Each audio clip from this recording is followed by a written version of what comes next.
Yep, still alive.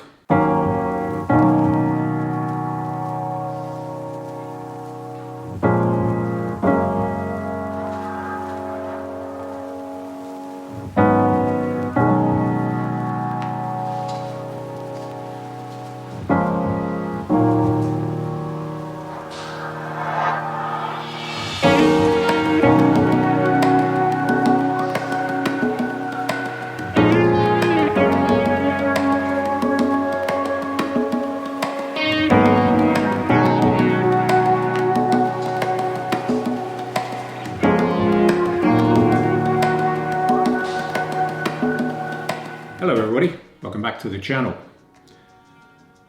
It's been almost 45 days since I posted a video and I'm really sorry about that.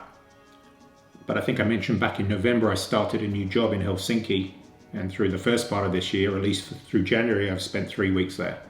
So clearly with the L322 going through its engine rebuild, I've not had a lot of time or a lot of things to be able to put content out.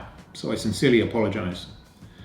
However, in January, whilst I have been in Helsinki, fairly heavy large boxes have been arriving at the front door and the Duchess has had to scramble to get them in and put them to the back of the house. I mentioned probably back in December that I was really considering putting a winch on the front of the L322. I'm going to do it. And so part of those boxes have been to support the winch build. Number one is the Land Rover Passion winch tray.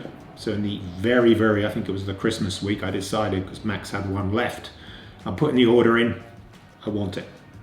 So I've gone ahead and done that, that's arrived, and I'll run you through what the winch tray looks like. I've actually built it up this weekend. So I've also been ordering very different sort of things to go with the build in anticipation that I will head down to see Will, at Utopia, my garage of choice, and then get Will over a couple of days to be able to pull the front off, get the bumper off, put the winch tray on, put the winch up, connect everything up. Should be good to go. But that probably won't happen until we probably get into warmer weather sometime in March. So there's a couple of things that I have got that I've reached out to different companies about. Now, all of you know that I've got this passion for black and red. So there's a company in the States called Factor 55. And I reached out to them and said, look, I'm going through this Range Rover L322 winch build. Could you provide me with some products? So I told them what I wanted. They asked me what I was looking for. So they sent over a few things. So one, I'm going full synthetic with this, purely as a weight saving exercise. I don't believe in steel ropes. There's no reason to use it. So the winch that I will have will be the worn Zeon Platinum 10S. So it'll be the synthetic rope. So they sent over a couple of things. So first of all, they sent over a horse fair lead. And again, I'll walk you through what it looks like. They also sent over this thing called a ProLink. And the ProLink, yes, it's red, is one of these part of their closed winching systems. So in here, it's got a pin. You take the pin out, you run your rope through there, and then you can take a hard shackle, connect the thing together. So that was one they suggested I try. The other one was a flat link. So there's different types of flat links. This one, unfortunately, is gray, although they do have a red one. They said that they would send that over to me. So the flat link will sit flush against the horse fair lead. Same system, it's got the pin, you run your synthetic line through it, and then you can either run a soft shackle or a hard shackle through that. Now, winching can be very dangerous, especially when you use things like steel ropes and when you use these types of hard metal shackles. Now, I only had this one lying around really as a demonstration. I have a number of soft shackles. I did approach Factor 55 probably back last summer, and they sent me a tree strop, and they also sent me a couple of soft shackles. So I'm going with soft shackles with these if I need to use them. So I've got 2 of those in the back of the L322, and again, the soft shackles will work their way through. This one is the ProLink. There's a ProLink E, which is expert, which has actually got an elongated hole in here for if you're using soft shackles. They were out of stock, but they said that they will send one to me. The other thing that they would be sending as well is one of their pulleys. Now, if you're going full synthetic, and there's a picture up here of what the pulley looks like, you can run a soft shackle through there and then run your synthetic cable through it. So I'm going full synthetic for this. should be really good when it's in place, and I'll go test it out. But again, we're a couple of months away from me pulling the trigger on getting the winch itself. There's no point in buying it now or just sit in a box somewhere, but I'm going to have to take it apart. Now with the winch, if you look at the picture here where Max put his winch on his, I think he's got a Winch Max, I can't remember the name of it, but there'll be a picture up here. You can see where the control pack goes above the line of the bumper. And so what I intended to do was to make it as streamlined as I could. So I've got the worn control pack relocation kit, which basically takes all that control electronics and relocates it into the engine bay. I'm pretty sure there'll be somewhere in there that I can find it. And then you just run the extra cables. That will reduce the profile of the way that the winch will sit inside of the tray and not protrude above the bumper line. So if you can see here where Max has got his up over, mine will sit below that. Now the other thing I was talking to Max about is because in the kit comes this, and this sits on top of the bumper, and this is really like a trim plate. Now clearly you can see there's a cutout here for the control pack, and there's a cutout here for the clutch for the winch.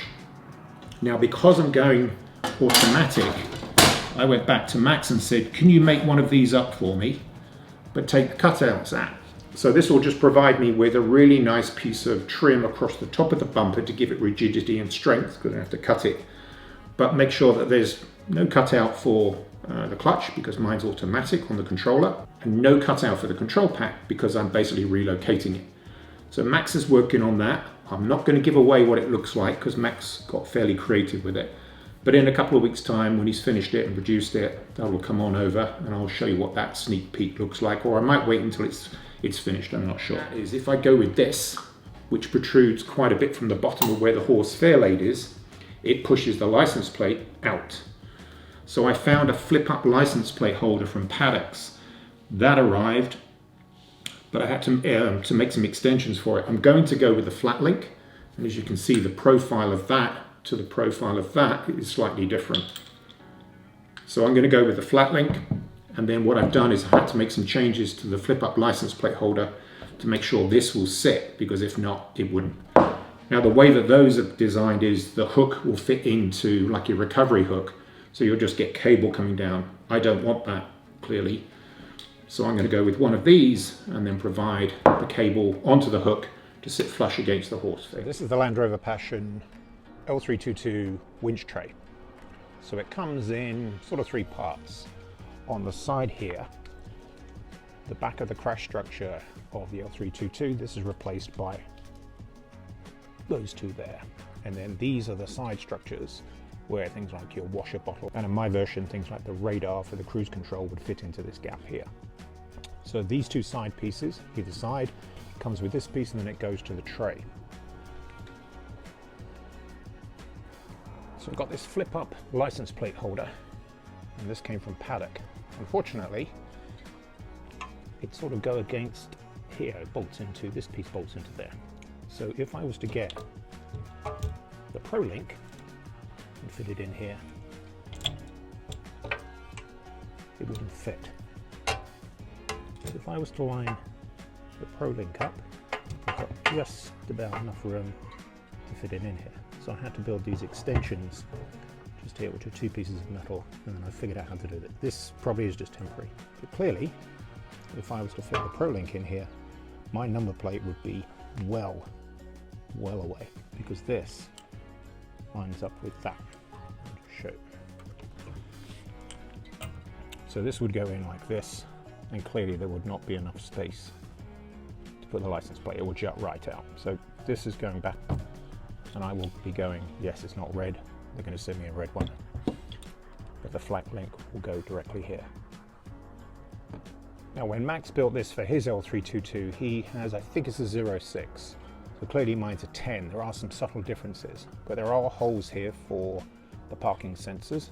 There's one either side, so that should be good. As I mentioned, the thing that I'm worried about is where my water bottle is, but I think I can make this work on this side. And then on the far side will be where my radar detector goes for the cruise control. There is a bracket that goes on the bottom here and sort of loops around to the front of the vehicle. And get the front bumper off, then I can figure out what needs to be cut, and ultimately where the bottom bracket that holds the bottom of the tray goes into the vehicle. So there is a support bracket, and this will bolt to the bottom of where the winch is. As you can see here, the holes will line up, and this will go to where the front subframe is, where the hook is. This will bolt into there. I think it's pretty much the same on my version, but until I get the front bumper off and start lining this up, there might need to be some cutting to make sure it fits, but I'm pretty sure it will fit. I've had a look at pictures of mine with the bumper off, and there are brackets that this can bolt to. So this is the sort of sub bracket. Goes up sort of under here to support it at the bottom. So shout out to Max at Land Rover Passion. Go over there and have a look at his website. Great stuff for D3s, D4s, L322s, and as you know, I've got most of his kit on my car. And a shout out to Factor 55 for the horse fair lead, the ProLink, and the flat link. So clearly I need a vehicle, and I will be ordering the winch, which is not exactly a cheap option, the one I went for. As soon as the winch comes, everything's in place, vehicle back, off down to see Utopia, and then Will and I can start pulling the front of this off and putting it back on. Pretty excited to get all this done, but anyway, at least you can see what the structure looks like on the front. I also reached out to 67 Designs. So those of you that have been following the channel and look at some of the builds that I've done, I use their arms and their Series 55 rails to put all of my electronics close at hand. So one cool thing that they do have, which they sent me, is the worn winch has a remote control unit, because everything is obviously remote control now. You don't plug in directly to the winch like the old versions do, and so they have a holder that will go onto one of the arms, and that will just drop in. Now clearly I have to figure out a way of getting it charged up, so this will probably go into the back on my control panel, and then I'll just go get another Series 55 short rail, put an arm on it, and then I can plug it into the back so it's continually powered up when I'm driving. If you don't need it, if I need it, I can go back there and get it. So out of sight, out of mind. So I do have some other things that have arrived as well, but I'm going to hold off showing you those probably for another couple of months. Now clearly with the L322 going through its engine rebuild, a lot of my plans to go get things like the Oz tent and things like that, all on hold. But I couldn't do that anyway because, like I said, I've been in Helsinki for the last 3 weeks. And I will be going back in February, although I do have a couple of weeks at home. So those other things I will hold off and I will show you probably in the springtime. So the plan is I need to get back and find out what's going on with the L322.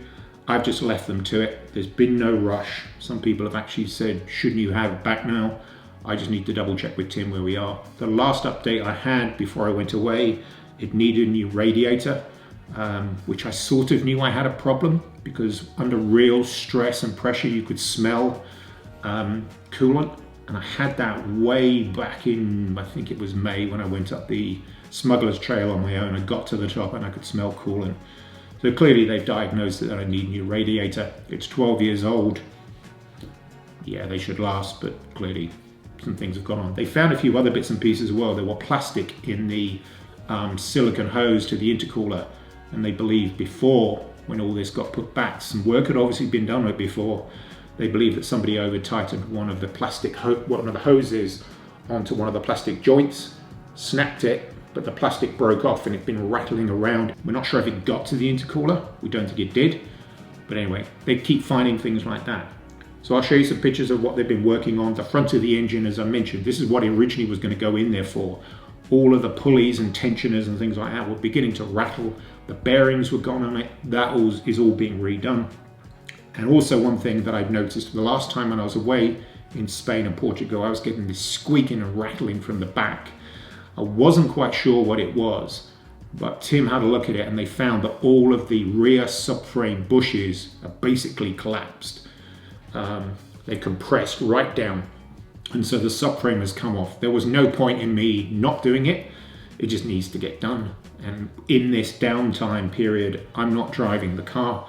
It was just easier to say to Tim, just go get it done. So the rear subframe is off and all of those bushes are being replaced as well. So it's actually in quite a sorry state from the last time I got some pictures from Tim, but I'm pretty confident that they can get all that back. And it should be back on the road. Hopefully I'll get it back in the next couple of weeks, probably by mid to late February, I would imagine. And then I'll go pick it up. Like I said, I'm back in Helsinki for the last couple of weeks of February into March. So I'm pretty hopeful by the time we get into March, the car will be back and hopefully raring to go. So this is part 1 of the winch install. I'm sorry, you're going to have to wait a few months for part 2. So if I decide to go pull the trigger on the winch earlier, I need to take the control pack off. Now I've got the control pack relocation kit.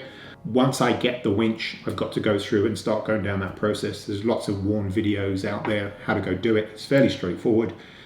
You just have to follow the process of detaching everything. So all of that will come apart. If so, that will be part 2. And part 3 will be Will and I down at Utopia pulling the front off. We're getting really good at being able to pull the front of that vehicle off. We've had that bumper off probably about 3 or 4 times. And then we'll start figuring out what it's going to look like putting it on. There's got to be parts that have got to come off. The crash structure behind the back of the vehicle needs to come off. And then the whole of that winch tray needs to go on. But I'm pretty comfortable that we can get it done. There might be some drilling, some brackets. As I mentioned, my radar for my cruise control needs to go in there as well. And Max doesn't have that on the bracket that he's got. So we're just probably going to have to get creative on how that looks. I might order a separate bracket beforehand, because I remember when we took the one apart before, when I had problems with the radar itself in the accident, some of the plugs weren't seated properly, which is why I was getting these strange, weird warning messages that were popping up at random times. But definitely the bracket where it sits is all corroded, so I'm going to see if I can buy another bracket beforehand. Now I do know some of you don't agree with this, and that's perfectly fine. The great thing about opinions, we've all got them. This is something I need to do, and purely because we're beginning to do tag-along trips and people are beginning to pay for that, we obviously need a winch with the vehicles that are going, and we don't have one. So clearly somebody needs to have a winch just in case we get ourselves into situations when we go on these tag-along trips. So it's more about security, more about an insurance policy for having it. And I think I mentioned way back when I wanted to do this, I want to be able to go further afield. Now clearly most of the trails I've done, some people have called me a wuss and they're not that difficult. Well, no, they're probably not that difficult, especially in a vehicle like the L322, which can handle it with consummate ease. But I want to be able to take that thing further afield. And if I do that, I'd love to do Romania. If I was to do something like that and start getting into some fairly aggressive off-roading, I would definitely need to have something there as an insurance policy in case I get stuck. So there's my rationale for that. So that's a wrap. Thanks very much for getting this far in the video. Go have a look at Land Rover Passion's website. There's some really cool stuff there. Although you might be joining this channel for L322 content, if you know anybody that's got a D3 or a D4, send them over to Max. He's got some really cool stuff, and I'm sure he's got plenty of other things in the works.